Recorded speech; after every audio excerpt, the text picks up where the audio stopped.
관우는 황하를 건넌 후 손건을 만나 유비가 원소의 부하들의 권력 다툼을 피해 연암으로 갔다는 소식을 듣고는 연암으로 향한다.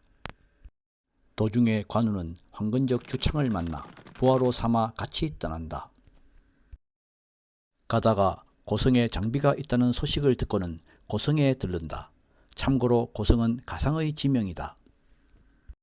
그런데 장비는 갑자기 장팔 3호로 관우를 찌르려고 하며 달려든다. 너는 형님을 배신하고 조조에게 항복했다. 그때 조조의 깃발을 앞세운 한때의 병사들이 달려오고 있었다. 장비가 화를 내며 말한다. 저 병사들이 나를 잡으러 오는 병사가 아니란 말이냐. 관우는 장비에게 말한다. 내가 저기 오는 장수의 목을 베어 나의 진심을 보이겠네. 관우는 칼을 들어 병사들의 우두머리인 채양을 한 칼에 찍어 죽여버린다. 다시 원소에게 돌아온 유비는 원소에게 말한다. 제가 형주의 유표와 함께 조조를 격파하자고 하면 유표는 저와 동족이라 거절하지 못할 것입니다. 곽도가 원소에게 간언한다. 유비가 형주로 가면 틀림없이 돌아오지 않을 것입니다. 원소가 말한다. 그대는 너무 의심이 많네. 유비는 형주로 가기 전 관우와 만나 관정이라는 자의 장원에 들른다. 유비는 관우에게 말한다. 성이 같으니 관정의 아들 관평을 아우의 아들로 삼으면 어떻겠소? 관우가 승낙하여 관평은 관우를 아버지로 모시고 유비를 큰 아버지라 부르며 함께 떠난다. 원소는 유비가 돌아오지 않자 노하며 정벌하려고 하자 곽도가 말한다. 유비는 걱정할 게 없습니다. 조조가 강적이니 강동의 선책과 연합해 함께 조조를 공격해야 합니다. 기주의 원소는 강동의 선책에게 편지를 보낸다. 한편 손책이 대사마의 관직을 요청했으나 조조가 허락하지 않자 손책은 그 일을 원망하며 항상 허도를 기습할 마음을 품는다. 그때 오군태수 허공이 은밀히 사자를 보내 조조에게 글을 올린다. 손책은 용감하기가 항우와 비슷하므로 도성으로 불러들여야 합니다. 외진에 두면 후한거리가 될 것입니다. 그러나 서신을 바치러 가던 사자가 손책에게 접했고 결국 손책은 편지를 읽고는 격노하며 허공을 불러들여 죽여버린다. 이후 허공의 식객 세 사람이 허공의 원수를 갖고자 손책이 사냥을 할 때 손책을 화살로 쏘아 맞춘다. 병이 깊어진 손책은 유언을 남긴다. 나라 안의 일을 결정하지 못하면 장소에게 물어보고 바깥 일을 결정하지 못하면 주유에게 물어보거라. 손책은 19세 동생 송건에게 유언을 남기고 겨우 26세에 죽는다. 얼마 후 주유가 도착해 송건을 돕는다. 한편 조조가 장경의 간언에 따라 송건을 장군으로 봉하자 원소는 크게 노하며 군사 70만 명으로 허도를 공격하려고 명한다. 원소가 관도로 출병하기 위해 하늘에 제사를 지내자 옥중의 전풍이 글을 올린다. 지금은 경솔하게 대군을 일으키면 나라에 해를 입힐까 염려됩니다.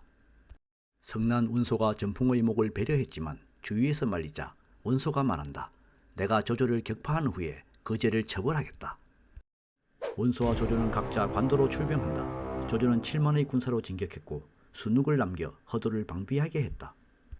관도에 도착한 조조에게 순유가 말한다. 시간을 끌게 되면 군량과 마처가 부족하게 되니 걱정입니다. 조조와 원소는 관도에서 밀고 당기는 싸움을 계속한다. 조조의 군대는 2달이 넘어가자 군량과 마초가 부족해 철수하려다가 허도로 편지를 보내 순욱에게 방도를 묻는다. 조조의 편지를 받은 순욱은 조조에게 답신을 보낸다. 순욱은 편지에 원소는 군사가 많지만 제대로 쓸 줄 모르므로 조금만 더 버티시어 기회를 엿보시면 승리할 것입니다. 라고 조언을 한다. 조조는 순욱의 답신을 읽고는 크게 기뻐하며 장병들에게 온 힘을 다해 죽기로 사수하라고 명한다. 그러나 조조는 군량이 고갈되자 허도에서 군량과 마초를 관도로 공급하게 하기 위해 급히 허도로 사자를 보낸다. 그러나 사자가 허유에게 잡혀버린다.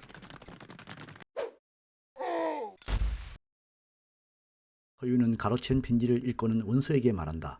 허도는 지금 분명히 텅 비어 있을 것이고 조조가 있는 관도에도 군량과 마초가 다 떨어졌으니 허도와 관도를 동시에 공격해야 합니다.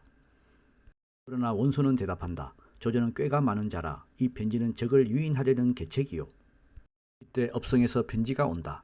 허유가 기주에 있을 때 뇌물을 많이 받아먹었고 자식들도 제멋대로 세금을 부과해 재산을 착복해서 자식들을 이미 하옥시켰습니다. 원소는 노하여 허유에게 소리친다. 비열한 필부놈아, 네가 예전에 조조의 벗이라 조조에게 뇌물을 받아먹고 나를 속이려고 계책을 올리는 것이 아니냐. 지금 목을 쳐야 하나 잠시 참으니 썩 물러나거라. 참고로 허유는 어렸을 적에 조조와 친구였었다. 화가 난 허유가 조조에게로 가자 조조는 반갑게 맞아준다. 허유는 조조에게 계책을 말한다. 원소는 군량과 군수물자를 모두 오소에 비축해뒀는데 지금 순우경이 지키고 있어. 그런데 순우경은 술을 좋아해 대비하고 있지 않으니 원소의 장수 장기가 군량을 지키러 왔다고 거짓말을 하고 군량을 태워버리십시오.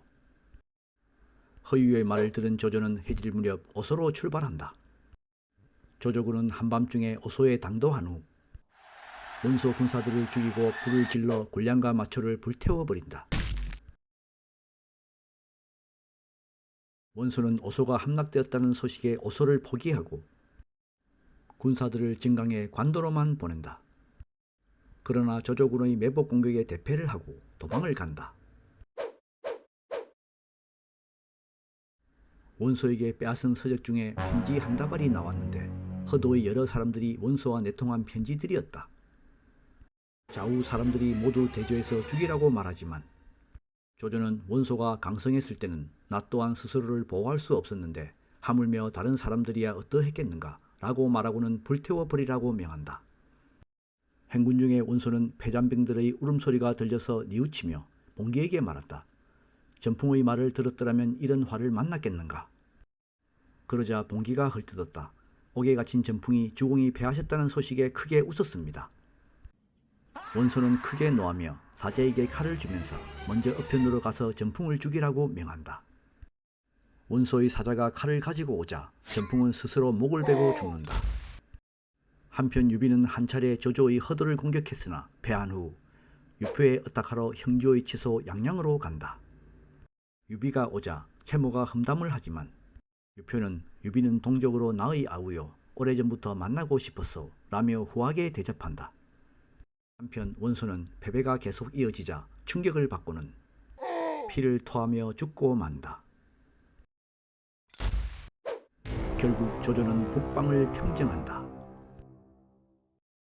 그리고 조조는 진림의 재주를 어여삐 여겨 용서해주고 종사로 삼는다.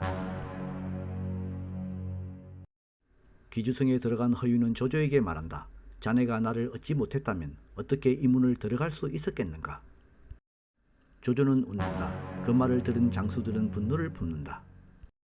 어느 날 허유가 허저에게 말한다. 너희는 내가 없었다면 이 문을 출입할 수 있었겠는가. 화가 난 허저는 칼로 허유를 죽여버린다. 허저는 조조에게 말한다. 허유가 무례하여 죽였습니다. 조조는 허저를 심하게 꾸짖고는 허유를 후하게 장사 지내도록 한다.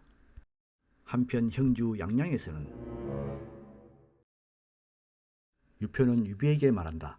전처 소생 큰아들 기는 어질지만 연약하고 후처 채시 소생 종은 총명하네.